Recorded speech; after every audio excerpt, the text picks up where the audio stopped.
माँ गिरिजा ने भोलेनाथ से कहा, भगवान भोलेनाथ माँ गिरिजा की शादी करके आए और लाकर चट्टान पे बैठा दिया।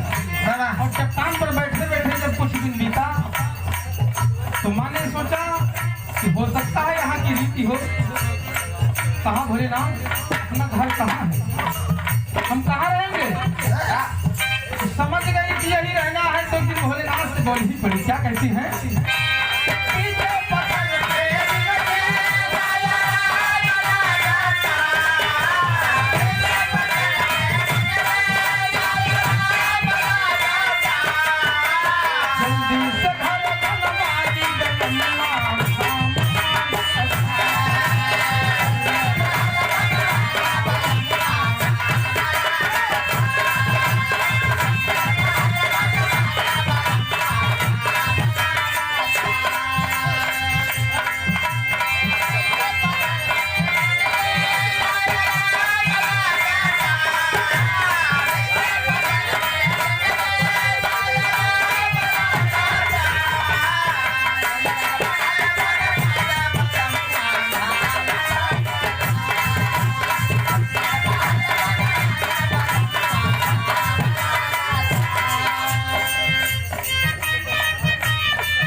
आदरणीय फौजी साहब के नाते जी सूरज उर्फ चुलबुल की तरफ से 101 रुपये का पुरस्कार, नमस्ते प्रणाम है।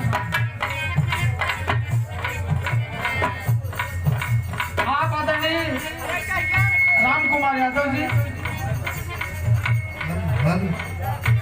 51 रुपये का पुरस्कार, नमस्ते प्रणाम भैया।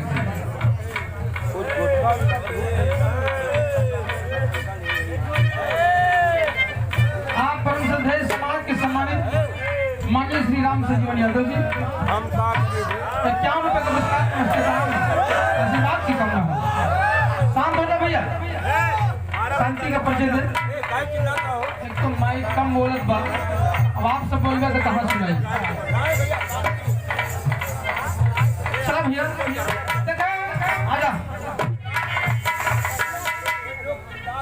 एक सुंदर सा दास्तान, बड़ी बढ़िया गीत आप सब सुने। भगवान भोलेनाथ के जयकारा लग गया। भोलेनाथ इस पुरुषोत्तम मास में हर दिन निवास करते हैं, लेकिन उन्हें कुछ चीज बहुत विशेष प्रिय है, जिसका कुछ पौराणिक कारण होता है, कुछ मत है। इसलिए आइए छेपक में प्रकाश डालते हैं। एक छोटी सी दास्तान है।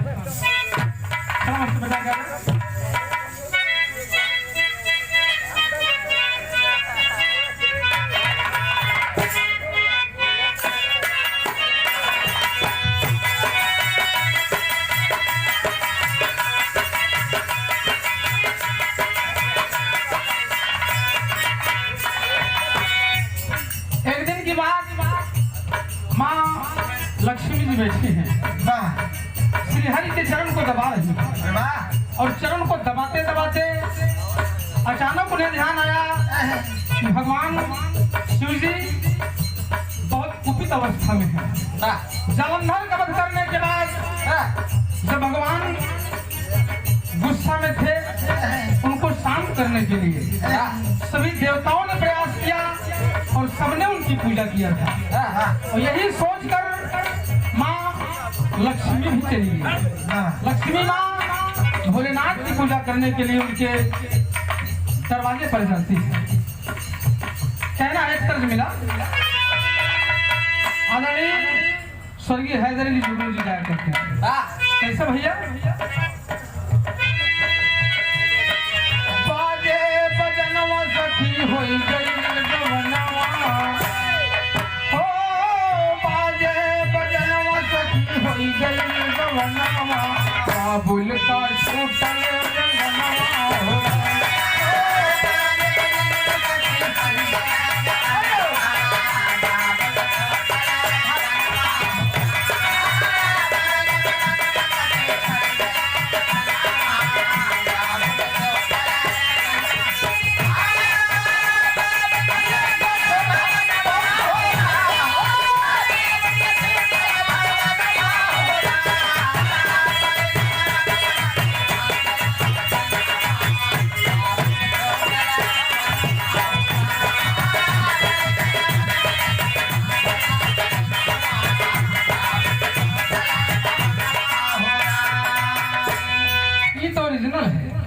लेकिन कहना है एक दिन लक्ष्मी जी कैलाश पर्वत पर गई। कैलाश पर्वत पर गई और भोलेनाथ की आराधना करती है। लक्ष्मी जी गई एक दिन शिव के भवनवा, ओ लक्ष्मी जी गई एक दिन शिव के भवनवा, पूजे लावन कर चरणवा हो।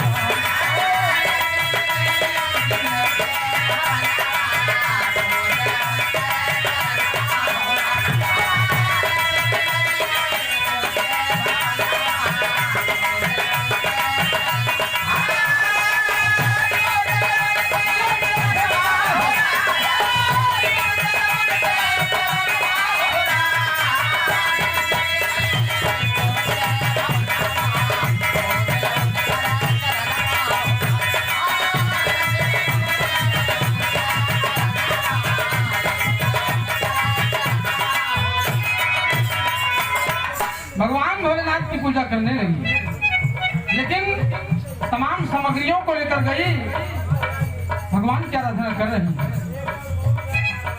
धूप दीप के सजाई के,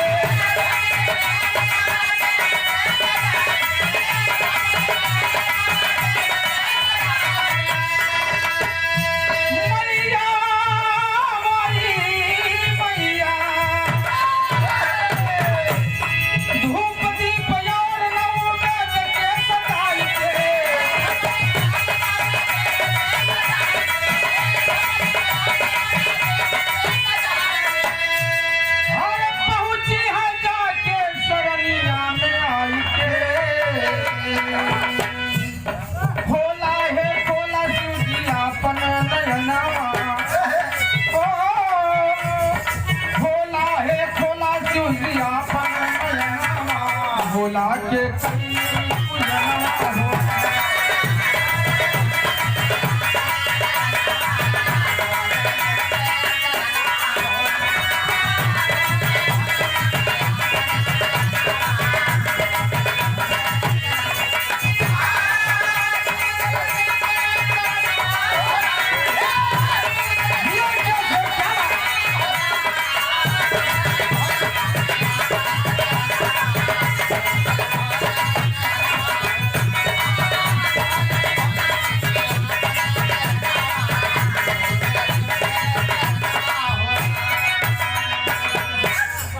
आदरणीय राम खिलावन सरोज जी उगापुर की पावन सरजमी से 21 रुपये का पुरस्कार नमस्ते प्रणाम हो। उपस्थित तमाम वंदनीय श्रोतागण को मेरा पहुंचकों के नमस्ते प्रणाम हो। भोले बाबा की पूजा करने लगी। प्रतिदिन का नियम था कि भोलेनाथ के चरणों में 1000 फूल चढ़ाया करते थे। भोलेनाथ बैठे हैं, योग मुद्रा में बैठे हैं। एक दिन की बात, माँ लक्ष्मी फूल को गिन गिन के चढ़ा रही थी और एक फूल कम पड़ गया उसमें। एक फूल जब कम पड़ गया, माँ परेशान होने लगी। कहा कि मैं अब क्या चढ़ाऊं, मेरी पूजा व्यर्थ चल जाएगी, मेरी पूजा बेकार हो जाएगी, मैं क्या चढ़ाऊं। सोच रही है, मनवा में सोचत लक्ष्मी भवनिया,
काट चढ़ा दिया बाबूजी।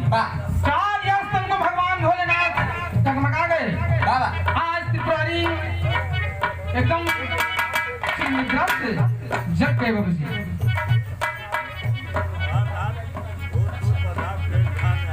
आप माने साबिर अली भाई काजीपुर की 500 जगह से 51 रुपए का पुरस्कार नमस्ते प्रणाम हो।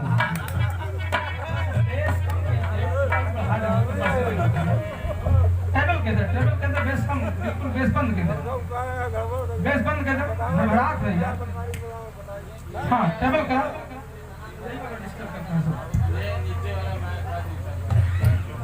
माँ लक्ष्मी ने जब अपने स्तन को चढ़ा दिया, भोलेनाथ की आंख खुल गई बाबूजी। भोलेनाथ की आंख खुली और उन्होंने देखा कि माँ ने लक्ष्मी ने ये क्या किया। पार्वती दौड़ी हुई आई। हाँ भोलेनाथ देखिए आपकी सेवा में लक्ष्मी ने अपने स्तन को चढ़ा दिया। भोलेनाथ अचंभित हो गए। माँ लक्ष्मी को उन्होंने वरदान दिया जाओ मैं तुझे आशीर्वाद देता हूँ। जिस तरह से तुमने मेरी भक्ति किया है, मेरी पूजा अर्चना किया है, जो चाहो मनोवांछित फल मांग लो। लक्ष्मी ने एक वरदान मांगा कि प्रभु मैं आपके काम आ जाऊं, यही मेरी सबसे बड़ी तमन्ना है, यही इच्छा है। भगवान भोलेनाथ ने उनको वरदान दिया, जाओ यही स्तन जिस स्तन को आपने काट के चढ़ाया है, ये पृथ्वी पर बेल बनकर जन्म लेगा और जितनी बूंद खून गिरी है यही उसके पत्ते बनेंगे। इसीलिए बेल को श्रीफल भी कहा जाता है।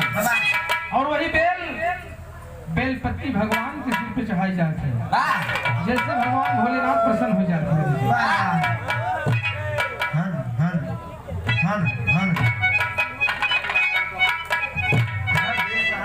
आप आदरणीय माननीय श्री राजू लाला भैया दुर्गापुर की पावन सरजमी से 101 रुपया नमस्ते प्रणाम हो।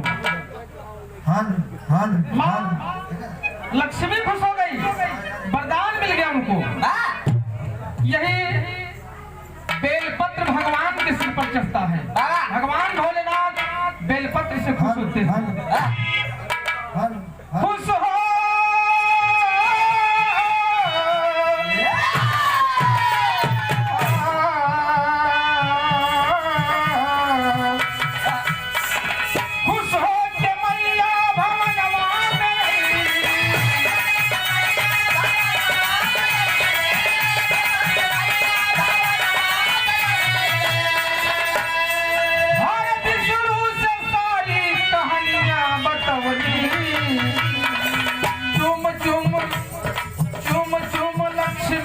हरि के चरणवा मुझे लासू के पूजनवा हो।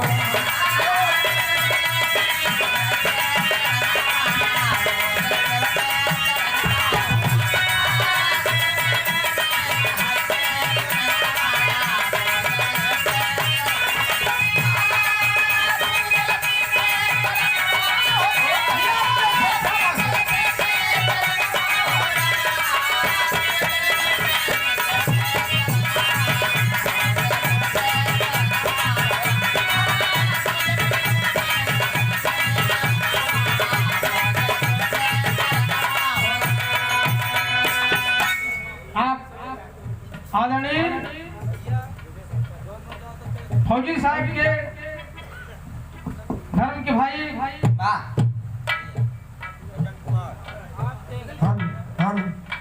आदरणीय सज्जन कुमार जी की तरफ से 201 रुपए का पुरस्कार नमस्ते प्रणाम आशीर्वाद की कामना हो। और इसीलिए आज संसार में बेलपत्र भगवान को चढ़ता है और भगवान उसी से खुश होते हैं जो बेलपत्र उनके ऊपर चढ़ाता है। जब पौराणिक दास्तान